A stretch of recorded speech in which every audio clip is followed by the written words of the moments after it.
moi de retrouver Jay Dionne pour sa chronique. Salut, comment ça va ce matin? Bon matin, ça va très bien, toi? Ça va super bien et je suis content qu'on puisse parler ensemble de prostitution, travail du sexe, dépendant à qui j'en parle. Il y en a qui disent « Ah, tu peux dire ça, tu peux pas dire ça. » Toi, tu choisis d'utiliser le mot prostitution plutôt que travail du sexe. Pourquoi? Oui, en fait, c'est une excellente question. Dans le fond, je sais que présentement, il y a beaucoup de mouvances par rapport aux mots qu'on choisit d'utiliser. Tu sais, avant, c'était la prostitution. Après ça, on a parlé d'exploitation sexuelle un peu. Puis là, c'est vraiment le travail du sexe qu'on utilise plus, comme en tant que société, je pense. Mhm.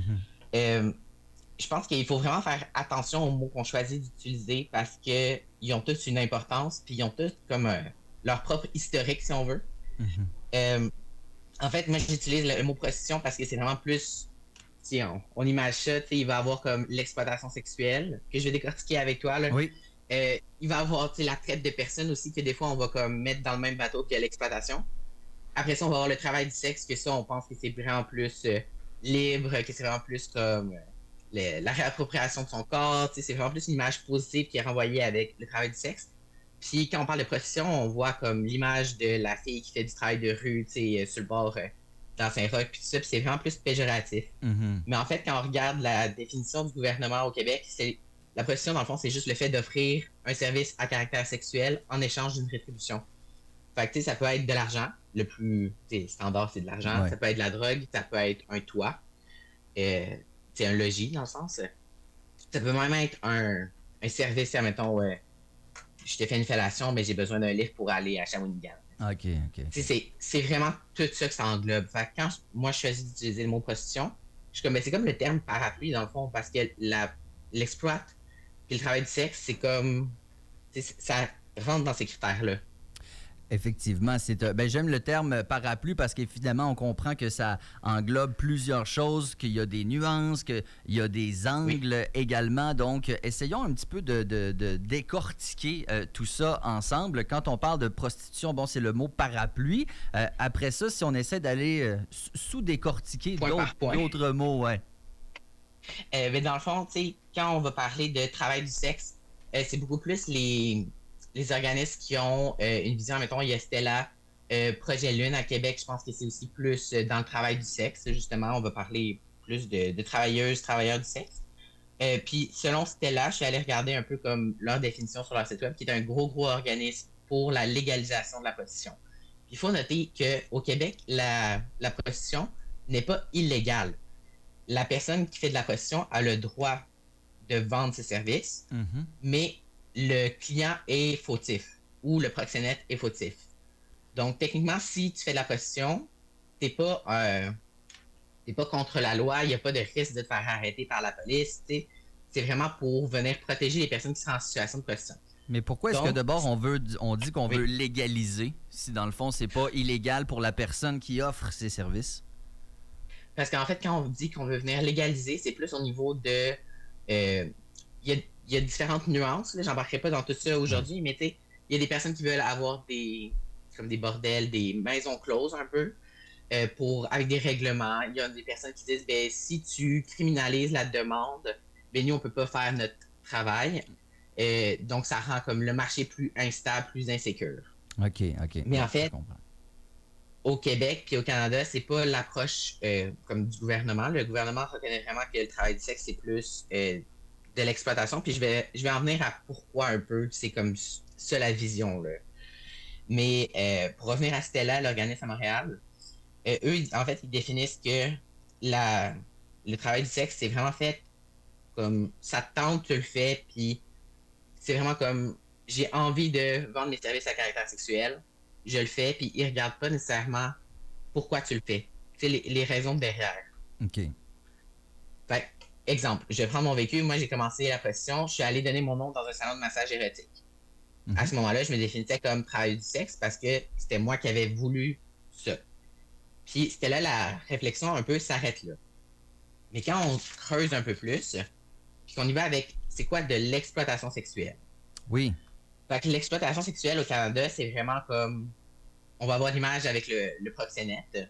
Donc le proxénète, c'est la personne qui gagne euh, à faire vendre les services sexuels d'une tierce personne. Mhm. Ça peut être pour rembourser de la drogue.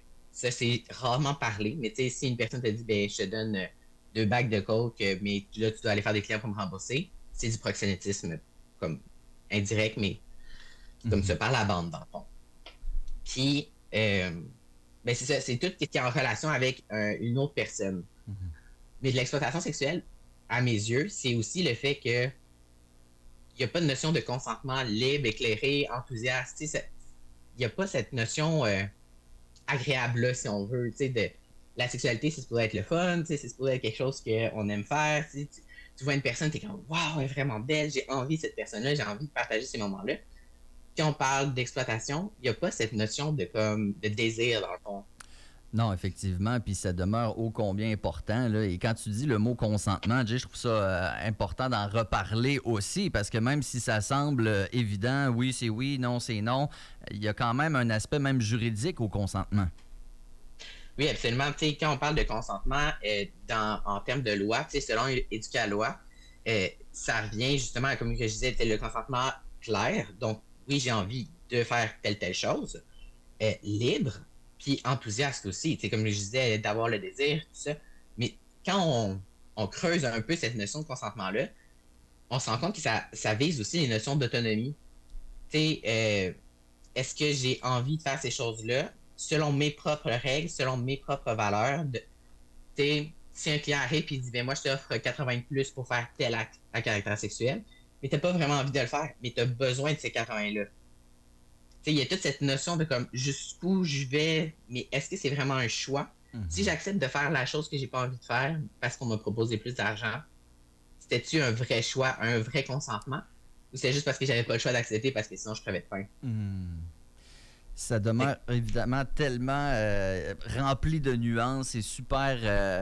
C'est super délicat comme sujet, mais c'est surtout important que les gens comprennent bien les règles parce que c'est effectivement, il y a des, c'est pas tout qui est englobé par des règlements et etc., mais il y a beaucoup de règles qui existent et il y a aussi beaucoup de nuances. Je me répète, Jay, mais quand on s'était parlé en amont de cette chronique-là et que tu avais glissé OnlyFans dans la discussion, oui. j'avoue que ça m'avait quand même abasourdi parce que je me disais, on pense pas à ça.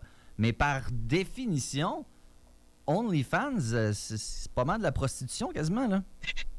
Ben oui, parce qu'en fait, ça rentre dans les définitions que je donnais tantôt, tu sais, faire des gestes ou, tu sais, se filmer en train d'avoir du sexe avec quelqu'un, puis de le mettre sur les réseaux sociaux, sur une plateforme comme OnlyFans, dans le fond, puis être payé pour ça, ben c'est avoir un, un comportement à caractère sexuel, puis être payé, donc avoir une rétribution pour ça. Donc, c'est la définition de prostitution. Mais souvent, les gens vont dire, ben, admettons, les bars à gaz, les danses contacts ou les choses comme ça, c'est tellement ancré dans notre société, comme tu vas à un bachelorette, tu vas aux danseuses, Hmm. de la pornographie, c'est tellement répandu, mais pourtant, il y a plein de recours collectifs contre Pornhub parce que c'est des pratiques qui sont comme pas tout le temps éthiques. Ouais. Donc, je pense que dans notre univers, dans notre imaginaire collectif, la prostitution est comme vraiment banalisée. Puis, tu sais, les gens, monsieur, madame, tout le monde, si tu connais pas quelqu'un qui a été dans la prostitution, t'as tendance à t'effacer de la conversation et te dire, ben, je connais pas ça, travail du sexe, ça a de l'air cool, ça a de l'air chouette, tant mieux pour elle. Mais il faut pas oublier de se poser des questions en arrière de ça, ou plutôt en amont, au fur et Hmm. à mesure, de se demander pourquoi tu as choisi ça. Tu sais, l'autre jour, je parlais avec un de mes amis de gars, puis il me disait, j'y demandais, tu sais, est-ce que tu aurais choisi de faire la position si tu avais une éducation? Je pense qu'il a arrêté son école comme en secondaire 1 ou 2, tu sais. Sa sœur était dans la prostitution à ce moment-là. C'est sa sœur qui l'a fait rentrer dans un salon de massage érotique. Il y avait une famille dysfonctionnelle, tu sais. J'ai dit, est-ce que si tu avais eu d'autres choix, tu sais, une bonne éducation, pas de trauma, comme pas de parents toxicomanes, tu sais, une ambiance stable, tout ça, puis il était comme, mais non, j'ai pas eu vraiment de choix, tu sais, c'était ça ou comme, c'était ma survie, là. Ouais. Quand Fait tu que je pense que c'est ça, il faut se poser des questions-là. Il faut essayer de le voir plus largement que d'essayer de. Oui. Faut pas se limiter aux stéréotypes, effectivement, de la personne sur le coin de la rue en basse ville qui attend Non. quelqu'un. On n'est vraiment pas là-dedans. C'est beaucoup, beaucoup, beaucoup plus large que ça et c'est tellement important d'en parler. Merci beaucoup de l'avoir fait. Jay, on va se reparler aux 2 semaines. On ne manquera pas de sujet encore une fois, mais peut-être en terminant, tu as parlé de certains organismes, là, peut-être à Québec, qu'on peut peut-être appeler si on a des questions pour soi, pour un proche ou autre. Y a-tu des ressources là, qui sont proches de nous autres? Oui, tout à fait. On a la maison de Marthe qui est à Québec, qui est un organisme vraiment plus axé sur la sortie de la prostitution. Donc, si si quelqu'un ou des proches a besoin de sortir de la prostitution, ils ont une panoplie de services vraiment haute. Il y a le projet d'intervention Prostitution Québec, le PPQ, qui est en Basse-Ville aussi, qu'ils vont vraiment travailler avec la personne, où est-ce qu'elle est, femme, homme, une personne de la diversité de genre. Ils te prennent comme t'arrives, là, puis ils sont vraiment accueillants, ils sont vraiment le cœur sur la main, ils font du dépannage alimentaire aussi. Puis sinon, tu as Projet Lune, qui est vraiment comme, ils travaillent avec les personnes qui sont dans la prostitution dans le moment, puis qui vont te soutenir, puis te donner des moyens pour les actions que tu fais dans le moment présent, là, si tu es vraiment dans la prostitution présentement. On invite les gens à ne jamais hésiter à aller chercher de l'aide et des ressources. Jay, ça a été un immense plaisir de te parler. Merci tellement de prendre le temps. Puis on se reparle dans 2 semaines. Passe une belle journée. Merci, toi aussi. Merci, bye-bye. On est rendu à 8h28 maintenant. Vous écoutez CKIA 88.3, la radio urbaine de Québec. En ce magnifique vendredi, on a du soleil.